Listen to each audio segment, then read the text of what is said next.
जरा सोचिए, हिंदुस्तान जहाँ बहुसंख्यक आबादी हिंदुओं की है।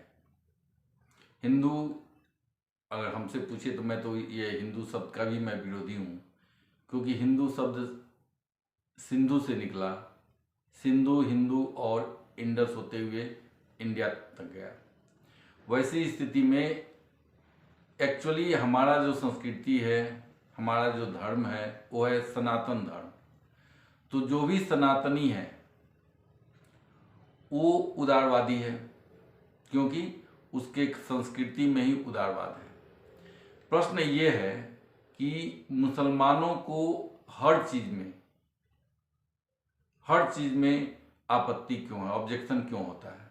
जरा सोचिए, आप एक राष्ट्र में दो विधान, दो प्रधान और दो निशान नहीं रहेगा। ये श्यामा प्रसाद मुखर्जी ने 1950 में इसके विरुद्ध आंदोलन किया था। और 370 हटाने का डिमांड किया था।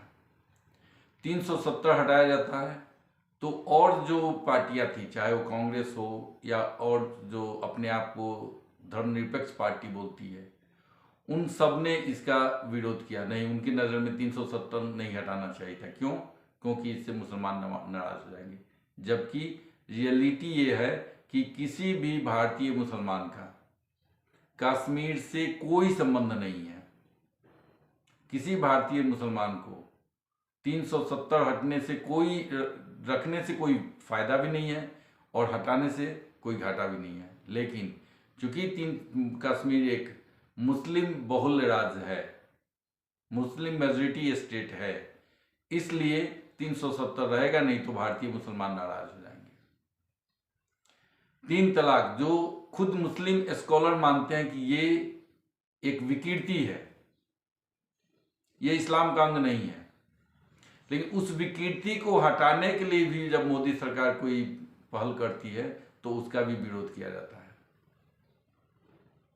उसमें भी खुद विरोध करते हैं और मोदी को ही एंटी इस्लाम प्रूव करते हैं। जब कोर्ट बोलती है कि नहीं, उसको हटाना है, हटा दिया जाता है। उसका 3 तलाक के विरुद्ध जब कानून बनाया जाता है, तब फिर 3 तलाक के सपोर्ट में आ जाते हैं कि नहीं, हम तो इसके विरुद्ध में नहीं थे। कोई भी एक स्टेप सरकार उठा ले, उसका विरोध इन्हें करना है। अब अभी नया यूसीसी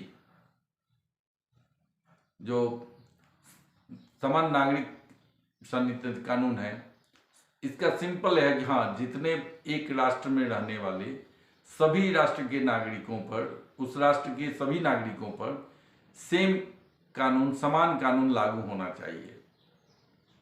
और ये जो मुसलमान हैं, हर चीज में आप देखिएगा कि ये संविधान को बहुत महत्व देते हैं। संविधान के अनुसार चलें, कोर्ट जो कहेगा वो कहेंगे। अरे भैया, कोर्ट ने भी बहुत बार कह दिया कि ये यूनिफॉर्म सिविल कोड होना चाहिए, सारे नागरिकों के लिए एक कानून होना चाहिए। जब कोर्ट इनके मन की बात करें तो कोर्ट की हर बात मानेंगे, लेकिन कोर्ट अगर इनके मन के विपरीत बात करे तो नहीं मानेंगे। अब यूनिफॉर्म सिविल कोड का विरोध क्यों करते हैं, इसका कोई कारण पूछिए, नहीं मिलेगा। हाँ, एक कारण जो मुझे दिखाई देता है इसलिए नहीं मिलेगा क्योंकि इसमें जो उनका लैंगिक विभेदता है, पुरुषों और मर्दों के बीच अधिकारों का जो डिफरेंस है वो खत्म हो जाएगा। एक जैसे हिंदुओं में है, एक पुरुष दो स्त्री नहीं, 2 पत्नी नहीं रख सकता, लेकिन उन्हें क्या है, उन्हें 4 शादियों की परमिशन मिली हुई है इस्लाम के अनुसार। अब उन्हें ये डर तो ये है। दूसरा, उन्हें अपनी आइडेंटिटी को अलग बना के रखना है। अरे भैया, फिर वो क्या फैला रहे हैं, धार्मिक मामलों में हस्तक्षेप नहीं करना है। यूनिफॉर्म सिविल कोड धर्म कैसे हो गया? यूनिफॉर्म रिलीजन कोड तो नहीं बनाने जा रहे हैं। Civil code, criminal law uniform रहे तो कोई दिक्कत नहीं है, सिविल लॉ नहीं होना चाहिए। हम ये थोड़े बोलते हैं, ये कानून तो ये नहीं, यूनिफॉर्म सिविल कोड ये तो नहीं कहता है कि भाई जैसे हिंदू पूजा करते हैं तुम्हें भी वैसे ही पूजा कर, तुम्हें नमाज पढ़ने को नहीं मिलेगी, तुम्हें अल्लाह को नहीं मानना पड़ेगा, तुम्हें इस्लाम को छोड़ना पड़ेगा, ऐसा कुछ नहीं है। लेकिन जो ये अनपढ़ गंवार जो जो जाहिल लोग हैं, जिनकी संख्या मुसलमानों में बड़ी ज़्यादा ही है, वैसे लोगों को ये जो पढ़े लिखे मुसलमान हैं, खास करके जो जितना पढ़ा लिखा वो उतना बड़ा कट्टर, उन्होंने उन्हें समझाया कि ऐसा करने से इस्लाम खतरे में आ जाएगा, इस्लाम खतरे में आ जाएगा ये। और इवन जो औरतें पीड़ित हैं वो खुद इस्लाम के नाम पर इन मर्दों के सपोर्ट में आ जाती हैं। आप कुछ भी कर लीजिए, कोई भी काम कुछ भी हो, उसमें मुसलमानों को ऑब्जेक्शन होना ही होना है। लॉकडाउन लगाइए, ऑब्जेक्शन। कोरोना वैक्सीन आया, उस वैक्सीन लगाने के लिए भी ऑब्जेक्शन। वैक्सीन लगाने के लिए जब लोग गए तो वहां पर पथराव हुआ। टेस्ट करने के लिए, कोरोना टेस्ट करने के लिए जब लोग गए, उस समय ये जब वैक्सीन नहीं आई हुई थी, लॉकडाउन के समय में जब कोविड टेस्ट हो रहा था, तो टेस्ट करने जाने वाले स्वास्थ्य टीम पर भी पत्थरबाजी। सोचिए ये कहां ले जाना चाहते हैं आपको। कोई भी काम हो, उसमें इनका विरोध स्वाभाविक है। अभी कल तक जो कोर्ट और संविधान की दुहाई देते थे, जब उसी कोर्ट ने कहा कि नहीं, बनारस में जो ज्ञानवापी मस्जिद है, जो मस्जिद एक्चुअली है नहीं, सबको पता है, जो भी बनारस घुमा है, मैं खुद गया हूँ, एक नज़र में देखने के साथ ही कोई भी आदमी बोल सकता है कि हाँ, ये मंदिर को तोड़ के बनाया गया है। आप एक बार जो भी बनारस गया हो, उसे कोई प्रूफ नहीं चाहिए, देखने के साथ ही पता चल जाता है कि इस मंदिर को तोड़ के मस्जिद बनाई गई। कल तक यही मुसलमान कहते थे कि इस्लाम के अनुसार किसी अन्य धर्म के पूजा स्थलों को तोड़कर बनाई गई जगह पर अगर कोई नमाज पढ़ता है तो वो इस्लाम में कबूल नहीं है। फिर ज्ञानवापी में क्या हो रहा है इतना दिन से? वहाँ जो नमाज पढ़ते हैं, उनकी नमाज को अल्लाह कैसे कबूल करता है? ये दोहरे मानदंड है इनका। तो हर विचार जो है ना, हर विचार हर दूसरे दिन बदल जाता है। हर विचार, कोई कंसिस्टेंसी नहीं मिलेगी किसी भी विचारधारा में। अगर दूसरे के धर्म स्थल को तोड़ के बनाई हुई जगह पर अगर मस्जिद बनाई जाती है और वहाँ पर जो नमाज पढ़ी जाती है उसे अगर अल्लाह कबूल नहीं करते हैं, तो फिर हजारों मस्जिदें हैं जो मंदिर को तोड़कर बनाई गई हैं।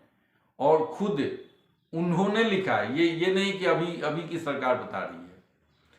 बाबरनामा में, अकबरनामा में अकबर ने खुद लिखा है बहुत सारी चीज़ें। वैसे ही ये जो मुस्लिम शासक थे, उन्होंने लिखा है कि किस किस मंदिरों को तोड़कर क्या क्या किया गया। यहाँ बनारस में जो मस्जिद है वो औरंगजेब ने बनाया। ये कोई बहुत पुरानी बात नहीं, सबसे ये लास्ट, ये लगभग 500 वर्ष हुए, 600 वर्ष, है ना। उसका लिखित साक्ष्य मौजूद है। जाकर जो भी बनारस गया, जो काशी विश्वनाथ मंदिर घूम के आया है, वो उसे अवश्य पता होगा कि हाँ, ये मंदिर को तोड़कर बनाया गया।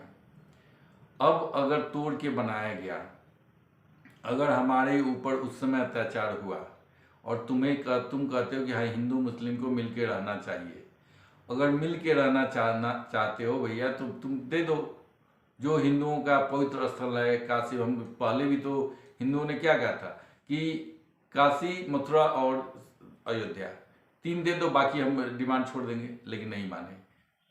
अयोध्या में बन रहा है ना। काशी विश्वनाथ का भी आज न कल इन्हें छोड़ना पड़ेगा, यह निश्चित है। लेकिन समस्या वहाँ नहीं है। मुझे धार्मिक चीज़ों से ज़्यादा मेरा सरोकार क्या है कि हर चीज़ में इनका ऑब्जेक्शन क्यों? अल्पसंख्यक बोलते हैं, देश में 20 करोड़ की आबादी भी अल्पसंख्यक कहलाएगी। सबसे ज़्यादा, जैसा मैंने बार बार बोला है कि सबसे ज़्यादा जो प्रॉब्लमेटिक पॉपुलेशन ग्रुप है उसमें ये यही है। कभी शाहीन बाग बना देंगे, कभी कोई संभल में गया हो तो संभल जाकर देख ले क्या करते हैं। केरल में क्या होता है, केरल के जो मुसलमान हैं उनसे जाकर देखिए, यहाँ तक कि केरल के मुसलमान IS तक पहुँच जाते हैं। उस IS में जाने वाले मुसलमानों के खिलाफ कोई भी मुसलमान धार्मिक जो लीडर है, मौलाना है, मुफ्ती है, कोई एक शब्द नहीं बोलेगा कि हमारे समाज का आदमी IS में क्यों गया।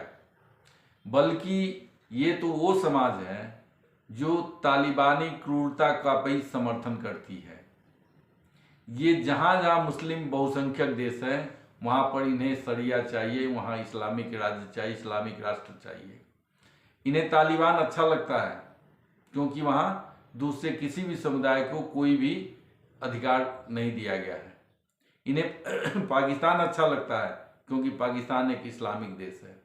तो ये जहाँ जहाँ बहुसंख्यक हैं वहाँ इन्हें इस्लामी स्टेट चाहिए, रिलीजियस स्टेट चाहिए, निजाम मुस्तफ़ा चाहिए, इन्हें शरीयत का शासन चाहिए। लेकिन जहाँ ये कम है, और जब तक कम है, ये हमेशा भी नहीं, जब तक कम है, भारत में ये अभी कम है, तो अभी इन्हें क्या चाहिए, धर्मनिरपेक्ष देश चाहिए। और ये नाटक कंप्लीट झूठ बोला जाता है कि हमने जिन्ना के द्विराष्ट्रवाद को ठुकरा दिया इसलिए हम यहाँ पर है। कंप्लीट झूठ। रियलिटी क्या है, जो जिन्ना ने रावलपिंडी में कहा था, हंस के लिया है पाकिस्तान, लड़ के लेंगे हिंदुस्तान। उसने कहा था एक पाकिस्तान मैंने बनाया और दूसरा पाकिस्तान मैं हिंदुस्तान में ही छोड़ के आया हूँ, जो आज न कल फिर वो दूसरा पाकिस्तान बनाएंगे। और ये एक सच्चाई है, इसको हम सभी को याद रखना होगा। अगर अभी नहीं संभले तो कभी न कभी ये तुम्हारे आसपास ये प्रॉब्लम आएगी। अब आपको समझना है क्या किया जा सकता है। लेकिन हाँ ये जानिए, एक चीज मैं तो यही कहूँगा, जिस चीज का मुसलमान विरोध कर दे आप समझ जाइए कि वो राष्ट्रहित में है। कोई भी पॉलिसी जिसका भारत का मुसलमान विरोध करे उसका मतलब वो भारत के राष्ट्रहित में है, और जो सपोर्ट करे वो उसका मतलब वो भारत के हित में नहीं है। यह है मेरा निष्कर्ष कि क्योंकि मोदी जी कुछ भी कर ले, कोई भी निर्णय करें, उस पर ये लोग आपत्ति करेंगे, उसका विरोध करेंगे, है ना। तो इनकी बहुत सुनने की आवश्यकता नहीं है।